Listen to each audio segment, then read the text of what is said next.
YouTube நேயர்களுக்கு நடிகர் பேரரசர் எம்ஜிஆர் கலைக்குழு சார்பில் எனது வணக்கத்தை தெரிவித்துக் கொள்கிறேன். இன்றைய தினம் நாம் காணப்போவது மக்கள் திலகம் நடிப்பில் காமெடியாக வெளியே வந்த சபாஷ் மாப்பிள்ளை திரைப்படத்தை பற்றி தான். சபாஷ் மாப்பிள்ளை 1964 ஜூலை 14 வெளியானது. இயக்கம் எஸ். ராகவன், இசை கே.வி. மகாதேவன், பாடல்கள் எழுதியவர் மருதகாசி.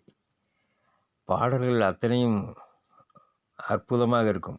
பின்னணி பாடியவர் எம்ஜிஆருக்கு சீர்காழி கோவிந்தராஜன் குரலில் டூயட் பாடல் முதற்கொண்டு கேட்க மிகவும் இனிமையாக இருக்கும்.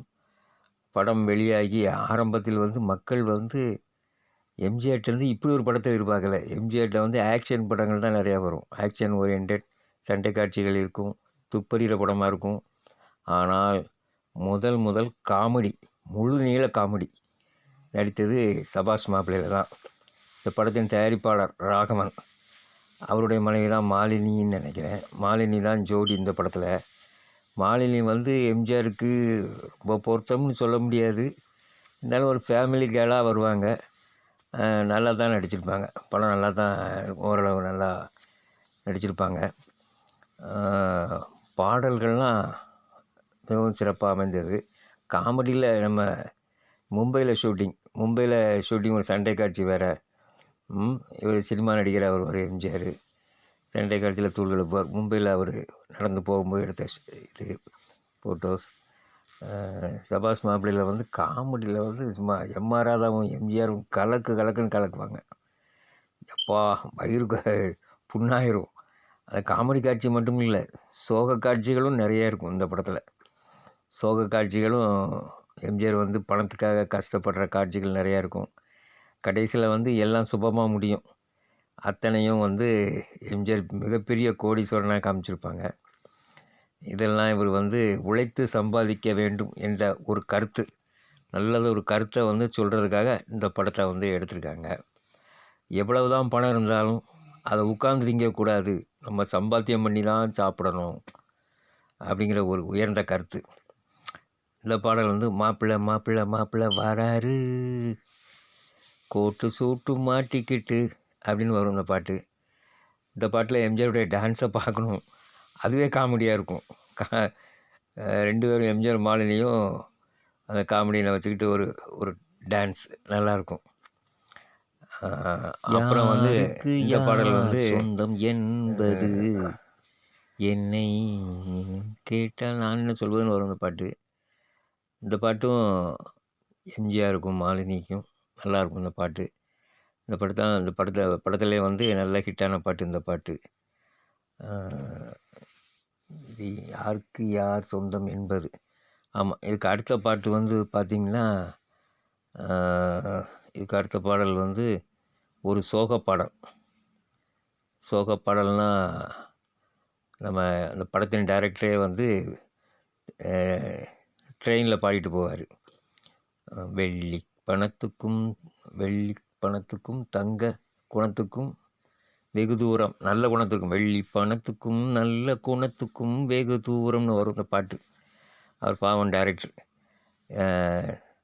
இந்த பாட்டு எம்ஜிஆர் சோகமாக இருக்கும்போது ஒரு பாட்டு வரும். சிலர் சிரிப்பவர் சில பேர், அழுபவர் பல பேர், இருக்கும் நிலை என்று மாறுமோ அப்படின்னு வரும் அந்த பாட்டு. அதுவும் ஒரு சோக பாட்டு.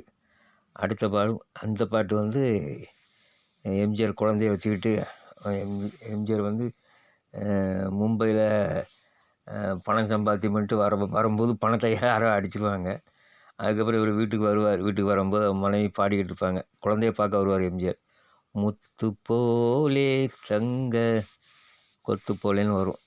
முல்லை கொத்து போலே, முத்து போலே முல்லை கொத்து போலே அப்படின்னு இந்த பாட்டு.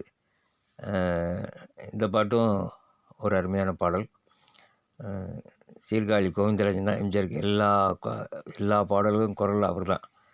ஆக எல்லா பாடலுமே சூப்பராக இருக்கும். அடுத்தது பார்த்திங்கன்னா, எம்ஜிஆரும் எம்.ஆர். ராதாவும் போடுற காமெடி காட்சிகள் பிரமாதமாக இருக்கும். ரெண்டு பேரும் மாறி விரட்டி அந்த வீட்டுக்குள்ளே ஓடி ஒருத்தர் பிடிக்கிறதுக்கு அலைவாங்க. கடைசியில் எம்.ஆர். ராதாவை ஏமாற்றிட்டு எம்ஜிஆர் ஓடி ஒளிவார். எம்.ஆர். ராதா கடைசியில் கடைசியில் எல்லோரும் சேர்ந்துருவாங்க.